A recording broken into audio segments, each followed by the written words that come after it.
চাওক শিক্ষা হেতু যেটো এক ডিজিটাল ব্যৱস্থাৰ জৰিয়তে শিক্ষক আৰু ছাত্ৰ-ছাত্ৰীৰ নিৰীক্ষণৰ এটা ব্যৱস্থা বিভাগে কৰিছিলে আৰু নতুন শিক্ষা নীতিতো এই বিষয়ৰ উল্লেখ আছে গতিকে যেতিয়া ব্যৱস্থাটো আৰম্ভ কৰিছিল সেই সময়ত আমাৰ শিক্ষক বা আমাৰ ছাত্ৰ-ছাত্ৰীৰ তৰফৰ পৰা আমি ব্যৱস্থাটোক আদৰণি জনাইছিলোঁ মানে সিদ্ধান্তটো আদৰণীয় কিন্তু যেটো ব্যৱস্থা কৰিলে তেওঁলোকে এপৰ জৰিয়তে পোৰ্টেলৰ জৰিয়তে এই বিশেষকৈ এপটো পোৰ্টেলটোৰ কথা আমি নকওঁ কিন্তু বিশেষকৈ যেটো শিক্ষা হেতু এপ এই এপটো যথেষ্ট ত্ৰুটিপূৰ্ণ আৰু যাৰ ফলত এপটো পৰিচালিত কৰিবলৈ আপোনালোক চৰকাৰে আমাক প্ৰত্যেকখন বিদ্যালয়লৈ টেবলেট যোগান ধৰিছে কোনো বিদ্যালয়ে এটাকৈ পাইছে কোনো বিদ্যালয়ে দুটা বা তাতোধিক পাইছে কিন্তু এপটো চলিবলৈ যি নেটৱৰ্কৰ প্ৰয়োজন হয় 4G নেটৱৰ্কৰ প্ৰয়োজন হয় কিন্তু আমি যেটো বিভাগীয়ভাৱে লাভ কৰা টেবলেট সেই টেবলেটটো আমাৰ অনুভৱ হৈছে যথেষ্ট নিম্ন মানদণ্ডৰ আৰু সেই টেবলেটটোৱে 4G নেটৱৰ্কটো যি ধৰণে ধৰিব লাগে সেই ধৰণে নধৰে যাৰ ফলত এপটো প্ৰথম অৱস্থাত খোল খাওঁতে মানে সময় এটা লাগে আৰু শিক্ষকৰ পঞ্জীয়ন কৰা উপস্থিতি লোৱা তাৰ পিছত ছাত্ৰ-ছাত্ৰীৰ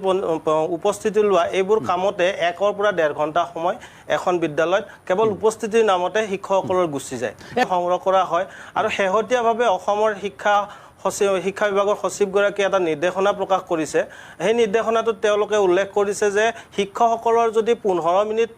দেৰি হয় ৰাতিপুৱা উপস্থিত হওঁতে বিদ্যালয়ত আৰু যেটো প্ৰস্থানৰ সময় হেতু যদি 15 মিনিট আগতীয়া হয় তেনেহলে আধা দিনৰ যেটো নৈমিত্তিক ছুটি বা সিএল বুলি কয় ক্যাজুৱেল লিভ সেই আধা দিনৰ ক্যাজুৱেল লিভ কৰ্তন কৰিব আৰু সম্পূৰ্ণ এদিনৰ কাট যাব লাগিলে কিমান 3 দিন 4 দিন হ'ব লাগিব বা এদিনতো আধা হ'ব পাৰে যদি তেওঁ দেৰিকৈ আহি পাইছে আৰু সোনকালে গুচি গৈছে এটা দিনতে আধা সিএল যাব পাৰে তেনেকুৱা দুদিন হলে তেওঁৰ এটা হয়তো নৈমিত্তিক ছুটি কৰ্তন হ'ব কি কাৰণত যে আমি সঠিকভাৱে গৈছো না নাই লৰা ছোৱালী আহিছে না নাই শিক্ষা ক্ষেত্ৰত আমাক নালাগে বুলি কোনো কোৱা নাই কোনো শিক্ষকে কোৱা নাই কিন্তু শিক্ষা ক্ষেত্ৰৰ মাজত যেটো ঝামেলা আমাক শিক্ষকসকলক আনি দিছে আমাৰ এতিয়া পাঠদানটো একেবাৰে গণ হৈ গ'ল প্ৰথম কথাটো মই আহিছো না নাই এনেকুৱা অৱস্থা চৌধুৰী দেৱ চাব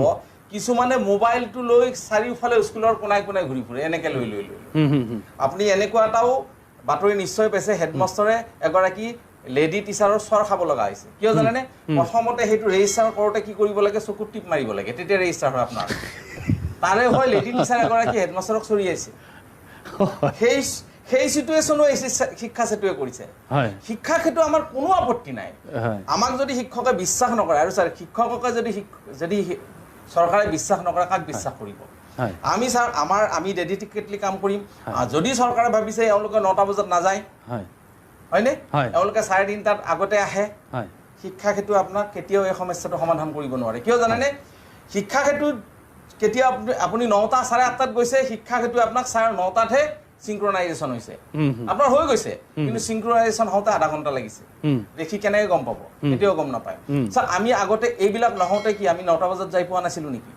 আমি তাৰমানে মিছাকৈ ৰেজিষ্টাৰ বহিত 3টাত লিখি আছিলো নেকি হয়তো 2-4জন তাত থাকিব পাৰে গতিকে সেইটো কথা মই নকওঁ গতিকে প্ৰথম একদম কৰজোৰে চৰকাৰক আমি প্ৰাৰ্থনা জনাইছো আমাক অন্তত অলপ বিশ্বাসত লওক 1 নম্বৰ কথা দ্বিতীয় কথাটো হ'ল কি এই যেটো লাষ্ট আমাৰ সন্মানীয় এডুকেশ্যন কমিশনাৰ দেৱে যোৱা আপোনাৰ 7 তাৰিখে দিলে নেকি 7/6/2024 তাৰিখে এটা অৰ্ডাৰ উলিয়াই দিলে যে আপোনাৰ 15 মিনিট যদি কিবা কাৰণত দেৰি হয় মাহত 2 দিন তেতিয়ালে তেওঁৰ হাফ সিএল কাটা যাব আচ্ছা মই একেবাৰে 100% গ্যাৰান্টি দিব পাৰো 90% তকৈ বেছি মানুহৰ আপোনাৰ এই পৰিঘটনাটো হ'ব কিয় জানেনে মেচিনে নলয় মইতো গৈছো 8:45ত সিনক্ৰনাইজেচন হওঁতে 9:15 হৈছে 9:30 হৈছে সেই সময়খিনি কেনেকৈ বাছি উলিয়াব কাক বিশ্বাস কৰিব কাৰবাকটো বিশ্বাস কৰিব লাগিব আপুনি মানুহক বিশ্বাস নকৰে মেচিনটোক বিশ্বাস কৰে মেচিনটোতো এনেকুৱা অৱস্থা হৈছে চাক এতিয়া ভিতৰৰ কথা মেচিনটোতো ইমান খানখিয়ালি আছে নোযোৱাকৈ তাতে আপোনাৰ হেডিয়া দিব পাৰে আপোনাৰ এটেন্ডেন্স দিব পাৰে সিস্টেম আছে আৰম্ভণি কৰিছে তে ৰাষ্ট্ৰীয় শিক্ষা নীতিৰ যিখিনি নীতি আদৰ্শ সেইখিনিক বাস্তৱায়িত কৰাৰ ক্ষেত্ৰত মূল ভূমিকা কোনে ল'ব লাগিব আমি শিক্ষকসকলে ল'ব লাগিব নে বিষয়া কৰ্মচাৰী কেইজন বা কোনোবা এটা প্ৰাইভেট কোম্পানীৰ দ্বাৰা তৈয়াৰী এটা এপে ল'ব পোৰ্টেলে ল'ব শিক্ষকে ল'ব লাগিব গতিকে শিক্ষকসকলক যদি সেই ৰাষ্ট্ৰীয় শিক্ষা নীতিৰ লক্ষ্য উদ্দেশ্যৰ সেই মহান কৰ্মত যদি তেওঁলোকে মানে নিজে যদি আগবাঢ়ি নাযায় বা তেওঁলোকক যদি ব্যতিব্যস্ত কৰি ৰখা হয় তেনেহলে সেই লক্ষ্য উদ্দেশ্য কিন্তু কেতিয়াও সফল নহ'বগৈ গতিকে আমি সেইকাৰণে বিচাৰিছোঁ যে ৰাষ্ট্ৰীয় শিক্ষানীতিৰ নিচিনা এটা বিষয় আহিছে, সম্পূৰ্ণ যিটো শিক্ষা ব্যৱস্থাটোৰ এটা মানে বৃহৎ পৰিৱৰ্তনৰ দিশত আমি গৈ আছোঁ আৰু সেই পৰিৱৰ্তনৰ হৈ কাম কৰিবলৈ পাই আমি শিক্ষকসকল নিজকে অতি ভাগ্যৱান বুলি আমি অনুভৱ কৰোঁ। কিন্তু আমাৰ যিখিনি মনৰ বেদনা আছে বা আমাৰ যিখিনি আহ্বান শিক্ষকসকলৰ, আৰু শিক্ষকসকলে যিখিনি আহ্বান কৰে সেই আহ্বানখিনি কিন্তু সদায় শিক্ষাৰ্থী কেন্দ্ৰিকে আহ্বান কৰে। কাৰণ শিক্ষকজন যদি মানসিকভাৱে পংগু হৈ থাকে তেনেহ'লে তেওঁ শিক্ষাদান কাৰ্যত তেওঁ সম্পূৰ্ণ দিব নোৱাৰিব। গতিকে শিক্ষকসকলৰ যিখিনি মৰ্মবেদনা, শিক্ষকসকলৰ যিখিনি আহ্বান, সেই আহ্বানখিনিক কিন্তু গুৰুত্ব প্ৰদান কৰা হোৱা নাই। আজি যে আমি এই শিক্ষা সেতু এপলৈ যে আজি আলোচনাত বহিছোঁ, আপোনালোকে আমাৰ এখন প্লেটফৰ্ম দিছে, এই আলোচনাৰ পূৰ্বে কিন্তু আমি বহুবাৰ বিভাগক এই বিষয়টোত যে বিসংগতি আছে আমি লিখিতভাৱে জনাইছোঁ, আমি শিক্ষক প্ৰতিনিধি গৈ আলোচনাত মিলিত হৈছোঁ, কিন্তু তেতিয়া তেওঁলোকে পোনছাতে তাক অস্বীকাৰ কৰে যে অনলি 2 মিনিটছ লাগে। আৰু সেই টেবলেটটোৰ ওপৰত ভিত্তি কৰি শিক্ষকসকলৰ যে ভৱিষ্যতটো যে সপি দিব ওলাইছে, এই ব্যৱস্থাটো কিন্তু আমাৰ শিক্ষকসকলে প্ৰত্যেকগৰাকীয়ে কিন্তু এই ব্যৱস্থাটো কিন্তু মানি ল'ব পৰা নাই আৰু তাৰ শুধৰণি বিচাৰিছে। চাওক, শিক্ষা সেতু যিটো এক ডিজিটেল ব্যৱস্থাৰ জৰিয়তে শিক্ষক আৰু ছাত্ৰ ছাত্ৰীৰ নিৰীক্ষণৰ এটা ব্যৱস্থা বিভাগে কৰিছিলে আৰু নতুন শিক্ষানীতিতো এই বিষয়ৰ উল্লেখ আছে। গতিকে যেতিয়া ব্যৱস্থাটো আৰম্ভ কৰিছিল সেই সময়ত আমাৰ শিক্ষক বা আমাৰ ছাত্ৰ ছাত্ৰীৰ তৰফৰ পৰা আমি ব্যৱস্থাটোক আদৰণি জনাইছিলোঁ, মানে সিদ্ধান্তটো আদৰণীয়। কিন্তু যিটো ব্যৱস্থা কৰিলে তেওঁলোকে এপৰ জৰিয়তে, পৰ্টেলৰ জৰিয়তে, সেই বিশেষকৈ এপটো, পৰ্টেলটোৰ কথা আমি নকওঁ, কিন্তু বিশেষকৈ যিটো শিক্ষা সেতু এপ, সেই এপটো যথেষ্ট ত্ৰুটিপূৰ্ণ। আৰু যাৰ ফলত এপটো পৰিচালিত কৰিবলৈ আপোনালোক চৰকাৰে আমাক প্ৰত্যেকখন বিদ্যালয়লৈ টেবলেট যোগান ধৰিছে। কোনো বিদ্যালয়ে এটাকৈ পাইছে, কোনো বিদ্যালয়ে 2টা বা ততোধিক পাইছে। কিন্তু এপটো চলিবলৈ যি নেটৱৰ্কৰ